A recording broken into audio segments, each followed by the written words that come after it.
women obsessed with killers. So if you watched my last video, you kind of got an idea of how far these fangirls will go. They are absolutely infatuated with these killers. Some of these women think that if they had a shot with this killer, they could change them. They could make that killer a better person. What these women don't seem to realize, though, is if they had crossed paths with that killer, they too possibly would have become a victim. These women often think these killers are innocent because they're attractive, they're charming, they're very intelligent. And you could show these women evidence that this killer is guilty of their crimes, but a large majority of these women won't believe it. They believe these men are innocent and being held against their will for no reason. Let's take a look at the relationship between Richard Ramirez, aka the Night Stalker, and his ex-wife Doreen. Quickly after Richard was arrested, he began receiving love letters from fangirls. Doreen was one of these fangirls, and she wrote Richard for more than 3 years before they finally started talking. They were finally married on October 3rd, 1996, while Richard was on death row. Doreen bought herself a gold wedding band and bought Richard a platinum wedding band because he said Satanists don't wear gold. None of Doreen's family attended the small service at the prison. She explained, "Because of my love for Richard, I have given up family, home, employment, and my friends." These women are willing to give up everything, including their own children, to be with these men. She said, "I always knew this would require tremendous personal sacrifice, but I have never looked back. I understand others' disbelief. I understand their confusion.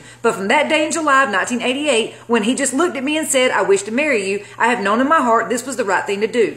But later, when more evidence came out that proved Richard was guilty, Doreen left him. It may take years, but some of these women do wake up and realize the truth. Some of them don't care that these men are guilty. They just want to be with them. That could be because the killer is considered a celebrity. Yes, even though they have done very horrendous things, they still technically are famous. They are celebrities. They love the celebrity status. These are the same women who might correspond with a rock star or a rap artist. There is also a distorted idea of the perfect boyfriend. To a woman who suffered an abusive relationship in the past, a man behind bars makes for an ideal partner. She knows where he is at all times, and she believes he is thinking of her. And while she can claim someone loves her, she does not have to endure the day-to-day issues involved in most relationships. There is no laundry to do, no cooking for him, no accountability to him, so she can keep the fantasy charged up for a long time. Sheila Eisenberg is the author of the book called Women Who Love Men Who Kill.